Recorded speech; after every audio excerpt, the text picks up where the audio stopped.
a questão da a melhorar a educação também. Com certeza. A educação, hoje em dia, não só, como diz, trabalhamos naquele tempo, né? Mas trabalhamos também com a tecnologia.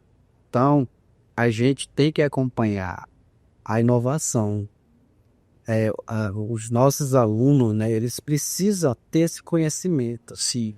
Então, assim, é muito importante. Então, em questão disso, a gente vem lutando e dedicando para que isso chegue dentro da aldeia. Sinal Verde para o Futuro, o podcast da EAF. Diretamente de Belém do Pará, sede da COP30, a gente começa agora mais um Sinal Verde para o Futuro, podcast da EAF. Hoje o nosso papo é sobre raízes e letramento digital. É isso mesmo, Anny. Hoje a gente recebe dois convidados muito especiais aqui. A gente já tem uma convidada que está com a gente em alguns episódios já, Patrícia Abreu, nossa diretora de SG. Obrigado por estar com a gente nesse papo também. Obrigada pelo novo convite. Que isso, eu que agradeço. E um convidado mais do que especial para o nosso time da EAF, Lenilson, secretário municipal, e além disso também é um parceiro do nosso time, ajudando a gente a traduzir alguns materiais para o Brasil Antenado. Depois a gente vai falar um pouco mais sobre isso, mas obrigado por fazer parte desse podcast. Obrigado também pelo convite de estar aqui ao lado de vocês. Obrigada, Lenilson. E antes da gente começar a gravar, o Lenilson falou... O Lenilson é da etnia Munduruku, né? Mora ali em Jacareacanga, que é uma região do sudoeste do Pará. E ele falou que foram alguns dias para chegar aqui em Belém, né? Esse trajeto. Por que é tão importante estar aqui nesse momento de COP30? Olha, para mim, para nós, em geral, para o povo indígena, né? Principalmente da nossa região, a gente vem trazer aqui, mostrar para a sociedade a nossa cultura, né? A nosso artesanato, e também reivindicar alguns direitos, né, sobre a questão de sustentabilidade, pela questão da questão de preservação, né, que a gente sempre preserva desde o início, né? Então, mais ou menos nesse sentido, né, que a gente vem trazer aqui e mostrar para o mundo, né? E do que você já conseguiu dar uma olhada nesses primeiros dias de COP30, o que você tem achado, o que você tem percebido? Olha, assim, a partir do momento que a gente chegou com a delegação, a COP, né, apesar de estar até da nossa casa, né, que a gente se refere assim, né, é um COP que nós indígenas temos uma grande satisfação de trazer a cultura indígena dentro do nosso estado do Pará e também para o mundo, né? Porque o mundo saiba que nós, indígenas, né? Nós temos a diversidade cultural e não é igual de outras etnias. Então, assim, para nós, assim, é uma grande alegria de compartilhamento com outros indígenas também. Tem esse mesmo objetivo. E o que te inspirou, né? Como você começou, como você se tornou essa liderança indígena que você é hoje, em defesa dos povos indígenas, principalmente da etnia Munduruku? Sim. Eu, apesar de ser filho do cacique da aldeia, eu sempre participei, né, de encontros, de Assembleia Geral e de outros eventos que a gente vem lutando, né, sobre reivindicando nosso direito, questão da preservação ambiental, que é muito importante, né, é o nosso papel. Então, eu creio que esse que nos leva, né, porque a gente tem, como eu falei, né, que temos desde pequeno, né, a gente vem reivindicando na luta os povos indígenas. Então, isso facilitou para mim de estar aqui, né, aqui ao lado de vocês, né, repassando nessa formação e onde a gente precisa ainda mais, né, mostrar isso para a mídia, para que a gente possa dizer que nós estamos ali desde o princípio, né? Então, é muito importante para nós, para que a gente possa estar Mais ainda, acredito, após a COP, né, a gente vai estar mais, como eu posso dizer, o mundo veja, né, que nós somos essa pessoa que temos esse objetivo, né, de realmente de preservar a natureza. Sim, exatamente. Aí, Patrícia, isso tem tudo a ver com esse tema da COP, com a pauta central da COP. Acho que é impossível a gente falar sobre mídia, falar sobre conexão a partir desse momento, né? Sem falar de sustentabilidade também, né? Não tem como desvincular as duas coisas. Não tem como desvincular. E a presença, né, das etnias indígenas aqui realmente tem sido muito expressiva, mais que em outras COPs, inclusive, né? E isso traz, né, uma oportunidade grande para que esse debate surja, né?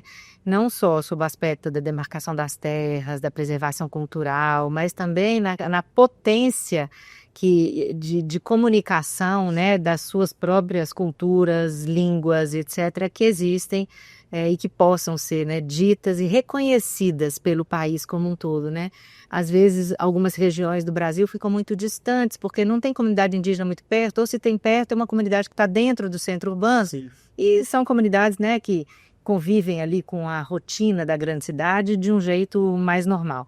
É diferente das comunidades que estão lá preservando e os saberes todos sendo, né, principalmente todos os saberes ancestrais sendo vividos e passados de geração em geração. Então, acho que esse é um tema muito importante e a gente reconhece isso, inclusive, nos trabalhos que a gente desenvolve, né? Com certeza. Que é um projeto que a gente tem de letramento digital, de desenvolvimento de habilidades digitais e que as comunidades indígenas para a gente são ponto focal e de onde surgem, né, grandes oportunidades e grandes aprendizados para a EAF também. Agora, Lenilson, a Patrícia trouxe algo muito legal em relação à conectividade, né, das nossas comunidades indígenas. Como é que você vê esse avanço da conectividade, da comunicação, para o que você traz hoje como liderança indígena, como comunicador indígena? Olha, assim, essa questão da comunicação, dessa conectividade, para nós indígenas é uma inovação, né? Porque a gente vivia esses anteriores até 90 por aí, a gente não tinha essa comunicação entre aldeias próximas ao nosso polo. Sim. Então, a inovação da tecnologia ela é fundamental. Inclusive, ela está sendo assim, é uma linha, né, que a gente principalmente a gente tem acesso, né, a outras comunidades indígenas, né? Então, isso é muito importante, né, porque além da inovação, a gente faz com que a gente compartilhe nosso conhecimento, nossa cultura, né? Então, assim, a internet, ou seja, a comunicação, ela precisa ainda estar mais adentrando na área indígena, né? Porque não é fácil, né? A gente tem uma internet dentro da aldeia, principalmente a aldeia de difícil acesso. Sim. Então, assim, para nós é uma coisa que está gerando, né? Um objetivo muito bom, é uma ideia muito legal, né? Inclusive, eu tenho muito cobrado, né, através da secretaria, né, para que a gente possa estar inserindo, né, as comunicações dentro das aldeias. É muito legal isso que o Lenilson está trazendo, porque ao longo das nossas conversas aqui no Sinalbete Conectado, a gente tem recebido muito esse feedback, né, de como a conectividade, ela valoriza a cultura, ela reforça a diversidade, ela faz com que fortaleça, né, essas comunidades, o empoderamento, enfim, as discussões, traz essa visibilidade, né? A Patrícia está acompanhando algumas discussões e a gente tem recebido muito isso, né, Patrícia? E é interessante como a gente, né, à medida que a gente vai conversando com pessoas, seja de etnias diferentes, ou seja, de origens diferentes, né, quilombolas, indígenas e outras tantas, né, origens, e a gente observa que essa é uma linha comum a todos os povos, né? O quanto hoje a questão da conectividade passa por inclusão, né? A gente tem, claro, a inclusão da educação, da saúde, mas se não tem a inclusão digital, a comunidade tem um fosso ali para percorrer ou para conseguir ultrapassar. Então, isso que o Leonisson comentou, né, da capacidade de comunicação entre etnias, entre pessoas que são vizinhas, mas que nem sempre... Eu me lembro bastante, quando a gente começou o projeto Terra Preta Digital, uma das coisas que a gente aprendeu muito rapidamente é que mesmo estando num mesmo rio, como por exemplo o Rio Solimões, que é um rio gigante, não existem estradas ali, né, que ligam cidades que são as margens dos Solimões. E que para sair, por exemplo, de Tefé para chegar a Tabatinga ou chegar a Belém dos Solimões, que é uma comunidade indígena muito grande, que pertence à cidade de Tabatinga, são necessários 6 dias de barco. Então, pessoas não se conhecem, né?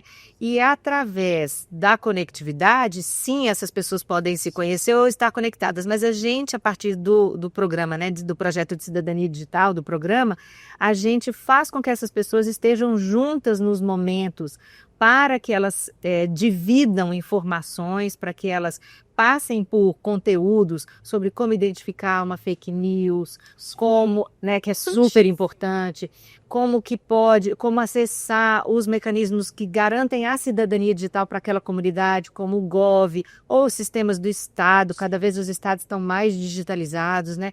E a gente percebeu que na hora que a gente coloca essas pessoas de pontas diferentes juntas, elas passam a se conhecer e a partir dessa conexão física, a conexão digital ela acontece de uma maneira muito mais simplificada e a troca das informações é muito bacana.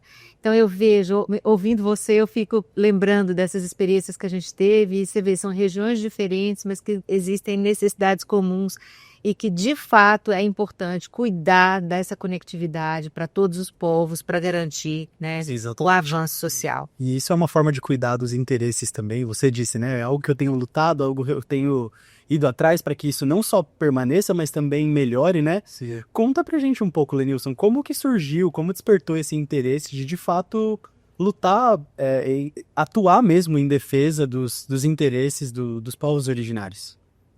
Sim, na verdade, foi uma necessidade, né?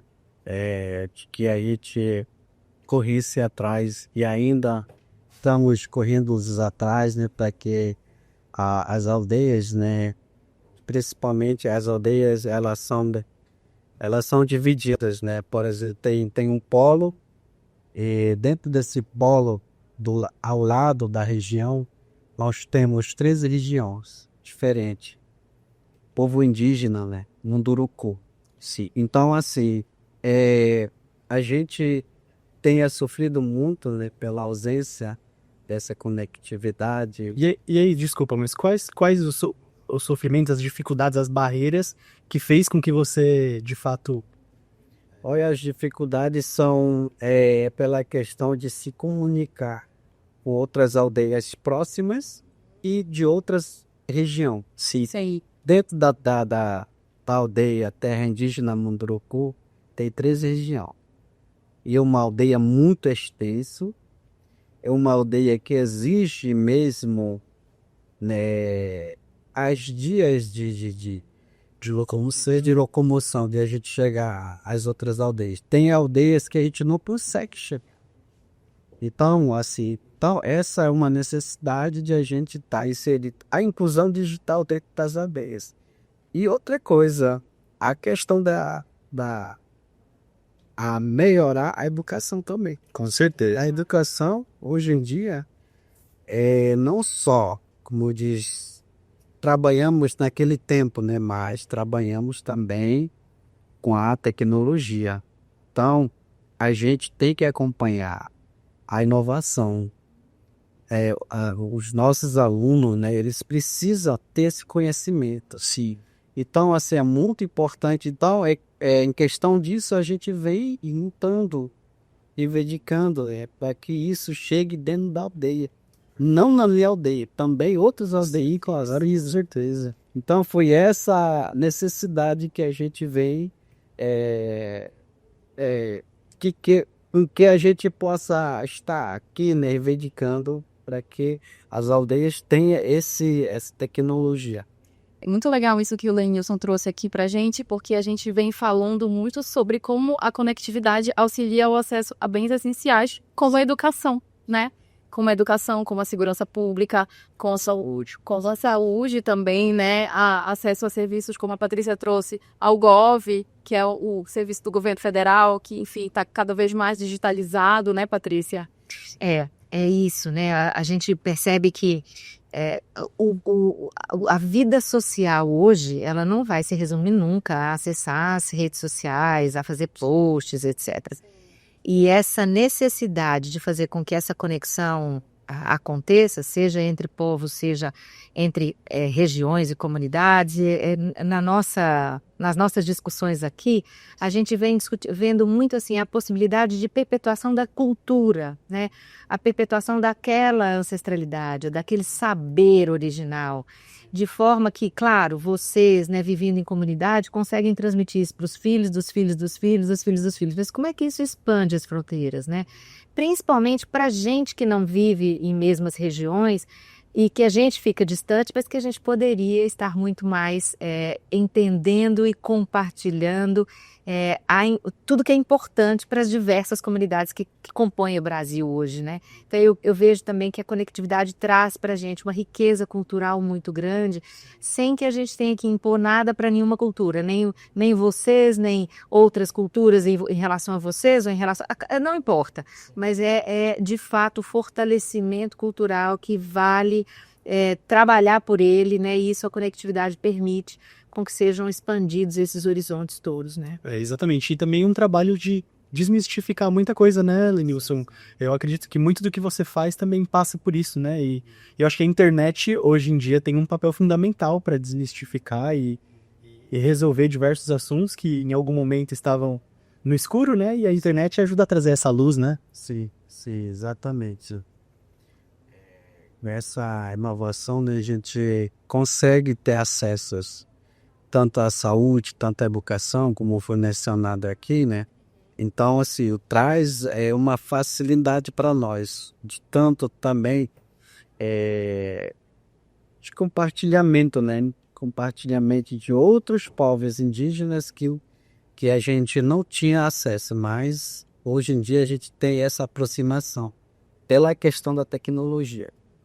Para além disso, né, você vê que esse acesso à conexão também auxilia no processo de preservação da sua própria cultura, da nossa cultura, né? Porque temos todos a cultura brasileira, né? Ou da língua, né? Da língua em Ngurupu também, né? Acho que... Sim, porque a preservação, no caso, a gente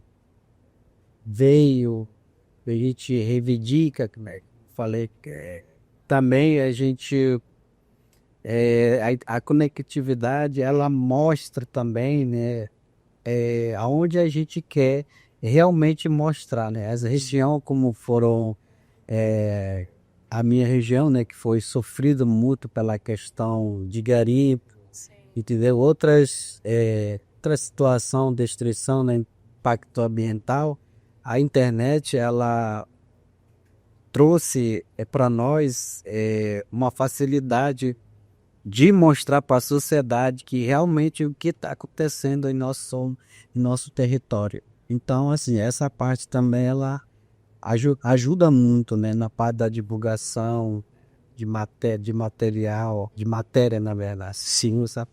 E aí, Patrícia, a gente, dentro do projeto Terra Preta, ele nasce como uma solução deles, para muitas coisas, mas imagino que no dia a dia ali, você vivenciando isso, quais são, assim, além de desmistificar, além de manter a cultura, quais são os principais pontos positivos, assim, do projeto Terra Preta que você vê que ele vem como um reforço mesmo para poder ajudar em tudo isso? Essa pergunta, ela é muito bonita, porque o projeto Terra Preta, eu não sei o quanto o Lenilson, né, tem acompanhado esse tema, mas só para voltar a falar um pouquinho, o que é a terra preta, né? Você sabe disso muito melhor do que eu. Aquela terra fértil, né? Aquela terra que foi manuseada de maneira muito responsável pelos nossos antepassados e que se transformou numa terra fértil que basta a água para que ela floresça, né? Para que ela dê frutos e etc.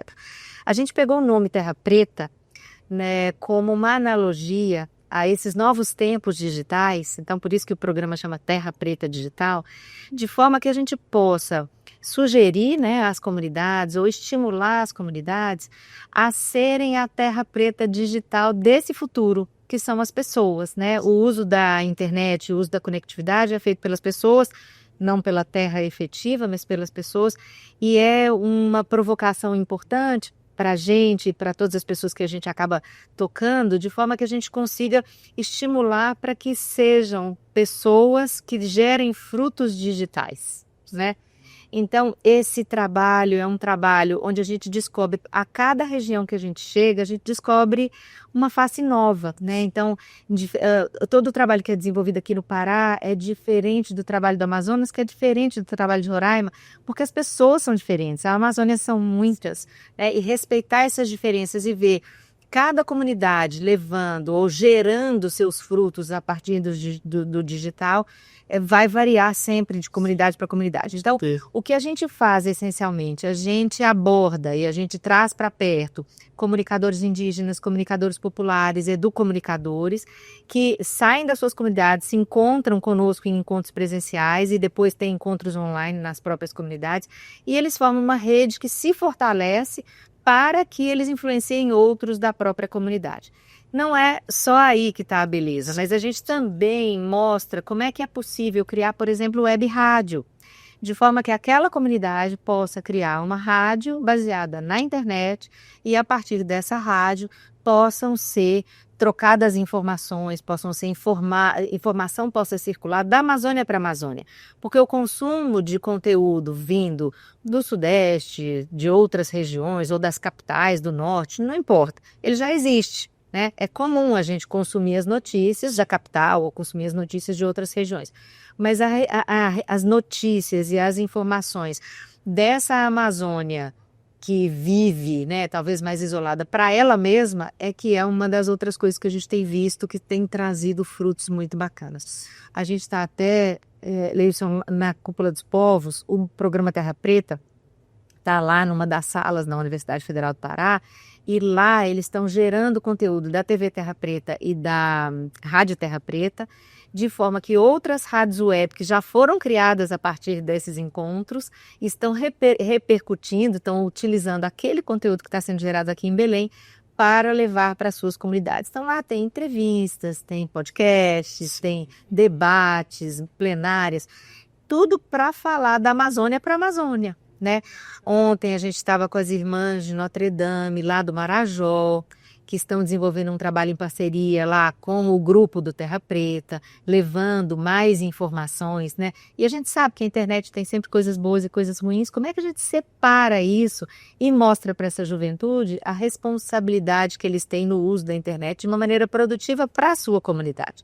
Então tem sido um trabalho muito grande, de muita aprendizagem, né? A gente, claro, não é a EAF que faz, a EAF apoia, fomenta, mas está sendo gerado da Amazônia para a própria Amazônia, que aí sim é mais legítimo, né? E mais Com certeza. E aí a gente escuta bastante sobre o projeto Terra Preta, mas outro projeto também, como eu disse no início, que você fez parte, foi o Brasil Antenado, né? E aí, falando da Amazônia para a Amazônia ou da realidade local para a realidade local, tenho certeza que o trabalho que você fez como tradutor tem um impacto gigantesco. Conta pra gente como surgiu esse contato inicial para que a tradução dos materiais do Brasil Antenado pudesse chegar para todos. Na verdade, eu tive essa informação através da Amanda, né? Amanda Tertulian. Aí, como eu tenho muito diálogo bom com ela, aí ela tinha me mandado o roteiro, né, para fazer a tradução da minha língua indígena Munduruku. E aí, como eu já gosto muito de traduzir alguns... É uma das suas especialidades, né? Aí eu falei, não, eu faço sim, eu faço a tradução de áudio. Aí eu fiz a tradução, né, na língua, onde ficou muito legal,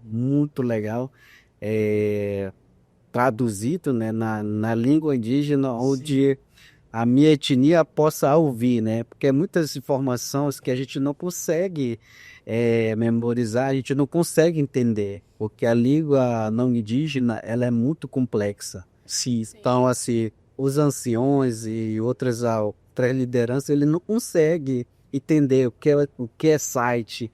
Então, assim, traduzido na língua, eles vão entender muita coisa. Com certeza. Dá pra ver que ele fala com muito orgulho desse trabalho, né? Então é uma coisa que deve ter sido muito gratificante, né? Contribuir. Para mim foi uma honra de fazer a tradução, né? Principalmente essa tradução, né? Da programa Atenada. Isso é muito perfeito. Obrigada, Lenilson, Patrícia, né? Quer contribuir com alguma coisa do Brasil Antenado? A gente estava conversando aqui antes de falar sobre isso também. Brasil Antenado foi uma experiência muito interessante, porque é necessário, né, a equipe de comunicação da EAF tem a necessidade de chegar em cidades muito pequenininhas, né? E a cidade como a sua, né, Jacareacanga, é uma cidade com muitos habitantes que são indígenas. E esse trabalho, né, de se associar àquela comunidade, falar a língua daquela comunidade é muito valioso, porque é o acesso à possibilidade de ter um equipamento de TV com muitos canais, com uma qualidade digital, com som e imagem digitais. Então, essa parceria, podemos dizer assim, acaba sendo muito proveitosa, porque é uma forma de literalmente falar a língua e fazer com que a comunicação chegue cada vez mais perto das comunidades que podem se beneficiar de um projeto tão grande quanto esse, né? Não, com certeza. Maravilha. Acho que o papo foi muito bacana, né? Então, Poxa, eu acho que a gente não tem nem como agradecer por diversos projetos, mas também pelo trabalho que você fez, e eu acredito que a gente não consegue mensurar o impacto no final da ponta do que isso de fato representa, né? Então, agradecer pelo que foi feito, por tudo que tem feito e pela parceria, né? Obrigada, Lenilson, né, por compartilhar tanto com a gente, a Patrícia também, que sempre traz discussões muito pertinentes, né? E agradeço sempre a presença de vocês aqui com a gente. Esse foi mais um episódio do Sinal Verde para o Futuro, o podcast da EAF, aqui diretamente de Belém do Pará, sede da COP30. Exatamente. E para você não perder nenhum desses papos, no nosso canal do YouTube tem vídeo todos os dias, sempre um papo como esse, para que você possa aprender, assim como nós temos aprendido aqui também. E não esquece de continuar acompanhando a gente em todas as redes sociais, principalmente nesse período de COP30, porque tem uma cobertura muito completa de tudo que tem acontecido aqui na Casa Brasil. Então, até o próximo episódio. Tchau, tchau. Sinal Verde para o Futuro, o podcast da EAF.